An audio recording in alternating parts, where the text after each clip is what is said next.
Vamos conversar então agora com a senadora Simone Tebet, líder da bancada feminista no Senado. Senadora, muito bem-vinda de volta ao Expresso CNN. Aqui Mona Lisa falando. A senhora me ouve bem, senadora?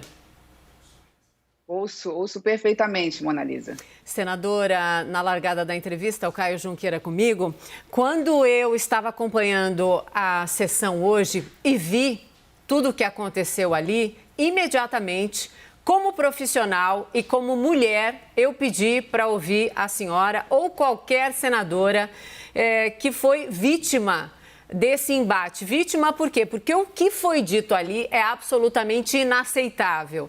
Então, para começar, 100% da minha solidariedade como profissional, como mulher que fala assim todos os dias com todos, mesmo quando do outro lado tem um homem querendo falar mais alto comigo. Aí, gentilmente, eu também subo o tom de voz para que eles entendam a paridade. Mas, senadora, o que eu quero conversar com a senhora é sobre a declaração, especialmente do senador Marcos Rogério, quando ele falou: formem um partido político e venham representar aqui. Sendo que o próprio senador Omar Aziz deixou claro, estava acordado. Como é que a senhora entendeu tudo o que aconteceu hoje?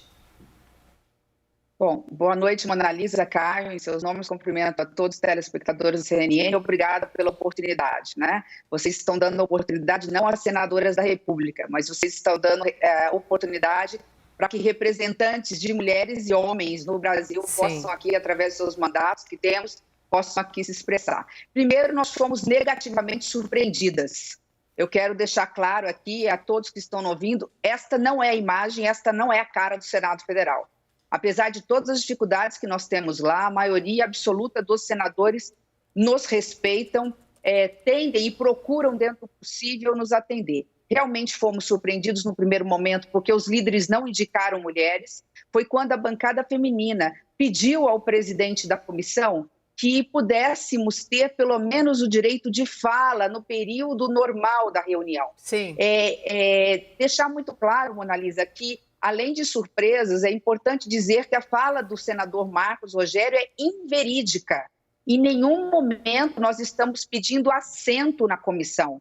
Nós sabemos que não temos direito a voto, nós sabemos que não podemos apresentar requerimento, apresentar substitutivo de relatório ou mesmo votar esse mesmo relatório. Nós gostaríamos apenas que pudéssemos antecipar o que já é previsto no regimento. Pelo regimento interno, qualquer senador ou senadora podem usar a palavra para inquirir as testemunhas. Só que nós ficamos numa lista, que é a última lista, que é a lista de não membros. Então, nós temos primeiro a fala dos 11 senadores que são titulares, depois dos 9 senadores que são suplentes, e depois abre-se a lista dos membros, dos não membros. Então, o que nós ponderamos? Olha, apesar de sermos apenas 12, nós representamos 52% da população brasileira.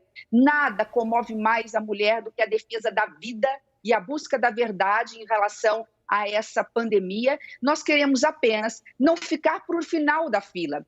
Uma mulher na lista de titularidade, uma mulher na lista de suplência e depois vamos as demais para a lista de não membros. E o presidente Omar gentilmente nos concedeu. E nos concedeu na reunião de ontem, ainda sendo mais generoso. Disse, não, nós vamos colocar vocês como a primeira da lista da titularidade, já que depois virão 9 homens, 9 senadores falando. Então, infelizmente, é uma inverdade dizer que nós estamos pleiteando um assento com direito a voto ou qualquer tipo de direito que não temos, infelizmente, nessa CPI.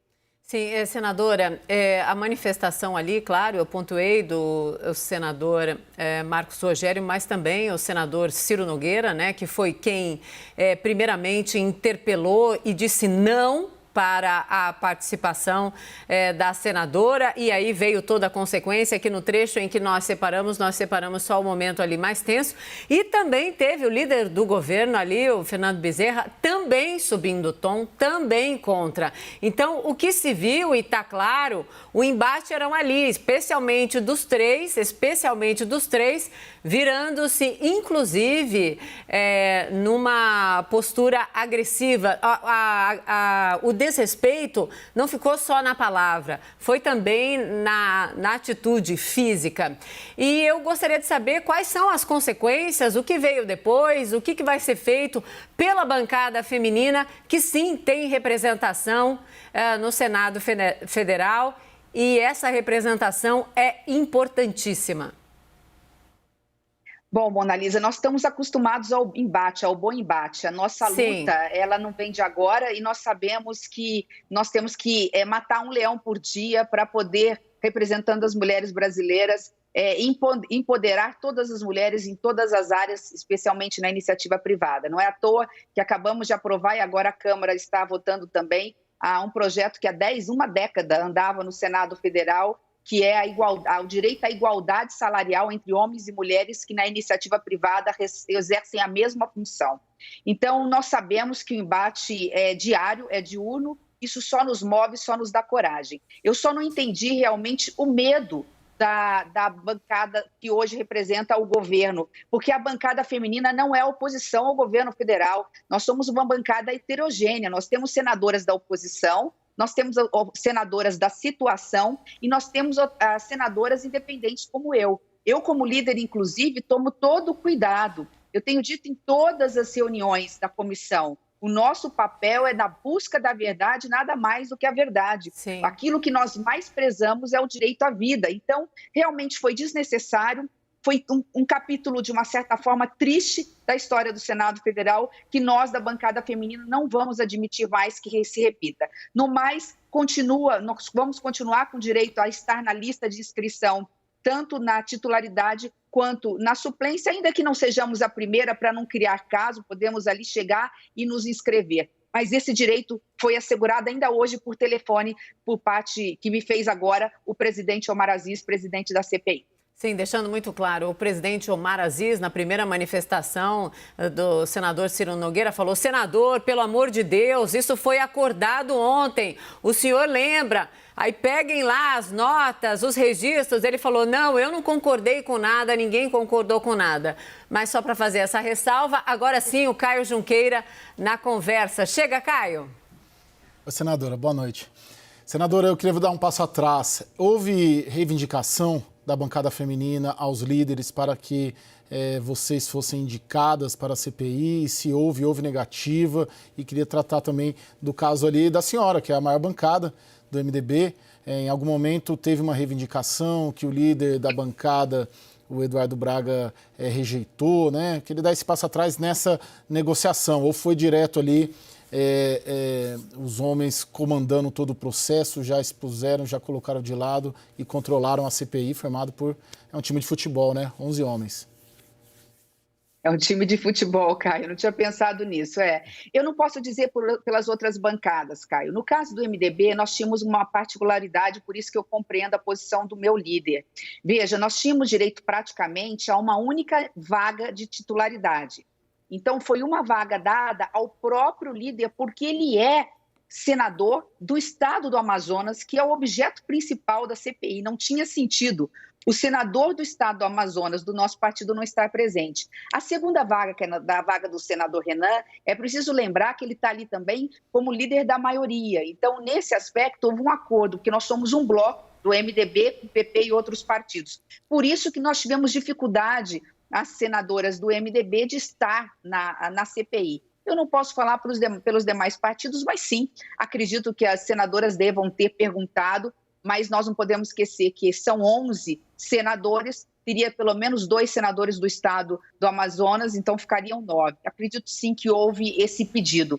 Mas mais importante do que o pedido é que nós sabíamos que, presentes ou não, nós seríamos respeitadas, no mínimo, na nossa prerrogativa do direito de falar, na cordialidade com os colegas. Repito, sabendo todos os senadores que a bancada feminina é muito ativa, é muito combativa, principalmente nesse tema tão delicado que nos sensibiliza, que está ocupando 24 horas dos nossos esforços, mas que nós não iríamos para um embate de ataque, até porque é importante lembrar, a CPI, ela investiga, ela não pune, ela vai investigar os possíveis responsáveis, sejam eles quem for, doem a que doer, sejam autoridades federais, estaduais ou municipais, e vamos passar o bastão as autoridades competentes. Leia-se o Ministério Público e o Poder Judiciário. Eu realmente, Caio, não entendi esse medo de parte dos senadores dessa oportunidade que a bancada feminina tem de estar atuante nesta comissão parlamentar de inquérito. Senadora, agora a nossa analista Thaís Arbex também participa da entrevista. Thaís? Senadora, boa noite. Alguns senadores com os quais a gente conversou durante o dia disseram que entenderam esse movimento como uma tentativa de interromper o depoimento do ex-ministro Nelson Teich. Seria ali uma estratégia dos aliados do presidente Jair Bolsonaro para impedir a continuação daquele depoimento. Quero saber se a senhora enxergou esse movimento assim também. Thaís, eu acho que esse movimento veio também numa consequência do que vem acontecendo. Acredito que o governo foi surpreendido por ter, primeiro, a instalação de uma CPI que ele não acreditava ser instalada. Por decisão judicial, é verdade, mas foi instalada. Depois, igualmente ou mais surpreendido ainda, quando viu que essa CPI, que é um direito das minorias e normalmente é comandado pela maioria, portanto é comandada pelo governo, até nisso ela é diferente, porque essa CPI, embora direito das minorias, ela hoje tem na sua maioria ou senadores mais independentes ou senadores da oposição. Então, tudo isso acho que desestabilizou não só a equipe do governo, mas também os senadores mais governistas. Então, nesse aspecto, nesses movimentos, e vindo de ontem, de um dia de depoimento de testemunha, da testemunha ali do ministro Mandetta, que foi muito contundente em muitos posicionamentos duros, feitos ao governo com acusações muito sérias, diante, acho que da ressaca, né? Eu acredito que eles acordaram de ressaca e ficaram preocupados com a inquirição, os questionamentos que seriam feitos para o ministro Teich, que, aliás, saiu surpreendentemente muito bem, porque muito técnico, foi direto no ponto em relação ao motivo da sua saída. Falou não uma, duas, mas assim, quase que uma dezena de vezes que saiu porque não viu no governo apoio para ter autonomia e liberdade, liderança para atuar enquanto ministro da Saúde frente a essa pandemia. Senadora, para terminar rapidinho, porque o nosso tempo já expirou, algum deles chegou a pedir desculpas depois? E se sim, quem? Para mim não, Mona Lisa. Para mim não, mas eu, da mesma forma como eu pedi para o senador presidente Omar Aziz, que falou, olha, ontem tem um cafezinho, tem um lanche ali para as senadoras se quiserem.